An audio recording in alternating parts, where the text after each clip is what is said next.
আপনারা জানেন যে গত শুক্রবার ধর্মতলায় যে ধুন্ধুমার পরিস্থিতি তৈরি হয়েছিল সেই ঘটনায় পুনর্নির্মাণ করলো তদন্তকারীরা। একেবারে আফরোজকে নিয়ে পুনর্নির্মাণ করলো তদন্তকারী আধিকারিকরা। এবং আপনারা জানেন যেভাবে আমরা দেখেছি যে সংবাদ মাধ্যম সহ বেশ কিছুজন আহত হয়েছেন এই ঘটনায়, এবং এই ঘটনার প্রেক্ষিতেই কিন্তু পুনর্নির্মাণ করা হলো। এবং আজকেই কিন্তু সেই পুনর্নির্মাণ করেছে তদন্তকারী আধিকারিকরা। পুলিশ 5 জনকে নিয়ে একেবারে পুনর্নির্মাণ করেছে ঘটনার। ইতিমধ্যেই এই ধর্মতলায় ধুন্ধুমার পরিস্থিতির ঘটনায় 16 জনকে ইতিমধ্যেই হেফাজতে রয়েছে এবং তার মধ্যে 5 জনকে নিয়ে পুনর্নির্মাণ করলো তদন্তকারী আধিকারিকরা। ইতিমধ্যে আপনারা জানেন যেভাবে আমরা দেখেছি যে ধর্মতলায় নিট আন্দোলনে ধুন্ধুমারে যে পরিস্থিতি তৈরি হয়েছিল এবং সেই পরিস্থিতিতেই কিন্তু আবারও আজকে যে বিশৃঙ্খলা তৈরি হয়েছিল সেই বিশৃঙ্খলার ঘটনার পুনর্নির্মাণ হলো আজ। কিভাবে গোটা ঘটনা ঘটেছিল জানতেই পুলিশের পুনর্নির্মাণ। একেবারে 5 জন ধৃতকে সঙ্গে নিয়ে ধর্মতলার রাস্তায় পুনর্নির্মাণ করলো পুলিশ। ধৃত আফরোজ খালেককে পায়ে হাঁটালো পুলিশ। একেবারে খালি পায়ে হাঁটিয়ে পুনর্নির্মাণ করানো হলো এই আফরোজকে সঙ্গে নিয়ে, এবং এরই পাশাপাশি খালেককে পায়ে হাঁটিয়েছে পুলিশ। ইতিমধ্যেই 16 জন তাদেরকে হেফাজতে রয়েছে, তাদের মধ্যে 5 জনকে নিয়ে ঘটনার পুনর্নির্মাণ করলো পুলিশ। একেবারে যে ছবি উঠে এলো ধৃত মোহাম্মদ আফরোজকে নিয়ে পুনর্নির্মাণ, হাফ প্যান্ট পরিয়ে রীতিমতো খালি পায়ে পুনর্নির্মাণ করালো পুলিশ।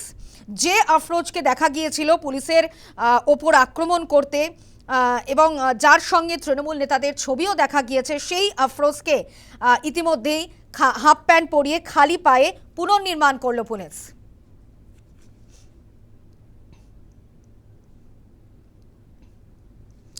আমাদের সঙ্গে সরাসরি রয়েছেন আমাদের প্রতিনিধি প্রীতি পাত্র। প্রীতি, যেটা দেখা গেল যে আমরা দেখেছি যে যেভাবে ধর্মতলায় ধুন্ধুমার পরিস্থিতি হয়েছিল এবং বিশৃঙ্খলা তৈরি হয়েছিল, কার্যত পুলিশের ওপর আক্রমণ শানানো হয়েছিল, সংবাদ মাধ্যমের ওপর আক্রমণ শানানো হয়েছিল, সেই ঘটনার প্রেক্ষিতেই যে বিশৃঙ্খলা তৈরি হয়েছিল, যে কিভাবে ঘটেছিল এই ঘটনা, কারা কারা এখানে জড়িত ছিল, একেবারে ধৃত আফরোজ এবং খালেককে সঙ্গে নিয়ে পুনর্নির্মাণ করলো পুলিশ।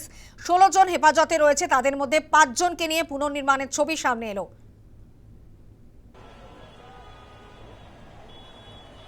একেবারেই দেখো, কিছুক্ষণ আগে এই ডরিনা ক্রসিং, আমি এই মুহূর্তে যেখানে দাঁড়িয়ে রয়েছি সেখানেই কিন্তু 5 জন অভিযুক্ত, যার মধ্যে যেমন আফরোজ, সালমান, মহিউদ্দিন এবং তার পাশাপাশি মোহাম্মদ, তাদেরকে কিন্তু এখানে নিয়ে আসা হয়।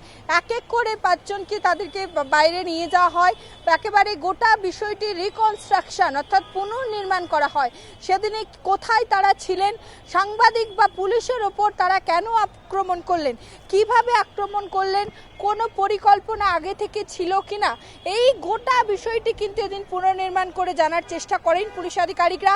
কারণ উল্লেখযোগ্যভাবে তোমায় আরও জানিয়ে রাখবো যে এই সাংবাদিকদের উপর আক্রমণ বা যে উত্তেজনার পরিস্থিতি সেদিনে ডরিনা ক্রসিংয়ে সৃষ্টি হলো, সেই ঘটনায় মোট 16 জনকে গ্রেপ্তার করা হয়েছিল, যাদের মধ্যে অত্যন্ত উল্লেখযোগ্যভাবে এই 5 জন তারা অন্যতম অভিযুক্ত এই আফরোজ।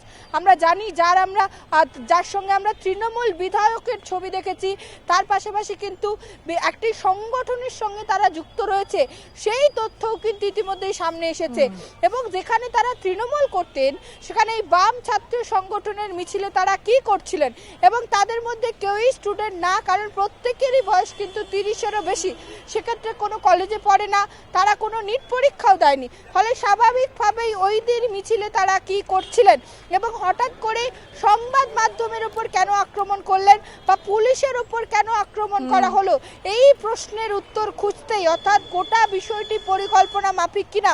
কারণ আমরা জানি মুখ্যমন্ত্রী তিনি ইতিমধ্যেই বলেছেন যে একেবারে গোটা বিষয়টি কিন্তু পরিকল্পনা করেই করা হয়েছে, এমন একটা ইঙ্গিত তিনি দিয়েছেন। ফলে স্বাভাবিকভাবেই উদ্দেশ্য কি রয়েছে, কেন সংবাদ মাধ্যমের উপর আক্রমণ, কেন পুলিশের উপর আক্রমণ, কেন এই উত্তেজনা সৃষ্টির চেষ্টা করা হলো, তারা না বাম ছাত্র সংগঠনের সদস্য ছিল না সিজেপির সদস্য ছিল, সেক্ষেত্রে এই মিছিলে তারা কি করছিলেন, এই প্রশ্নের উত্তর খুঁজতেই কিন্তু আজকে একেবারে পুনর্নির্মাণের জন্য 5 জনকে নিয়ে আসেন পুলিশ আধিকারিকরা। তাদেরকে একাধিক প্রশ্ন করি আমরা, কোনো প্রশ্নের কিন্তু উত্তর তারা দেননি। তবে অন্যদিকে একদমই দেখা প্রীতি, যায় আমরা দেখতেই সালমান, পেলাম তার কিন্তু যেখানে অধ্যত্ত এখনো একেবারে পর্যন্ত সেখানে রয়েছে। পুলিশ কিন্তু একেবারে স্পষ্টত জানিয়েছে যে যাদের যাদের এখনো পর্যন্ত গ্রেফতার করা হয়েছে এই ঘটনায় তারা কেউই ছাত্র ছিল না এবং সরকারি সম্পত্তির ঘটনায় অভিযুক্ত তাণ্ডবে সরাসরি যুক্ত ছিল। আপাতত ধন্যবাদ প্রীতি, আমরা কথা বলছিলাম আমাদের প্রতিনিধি প্রীতি পাত্রের সঙ্গে।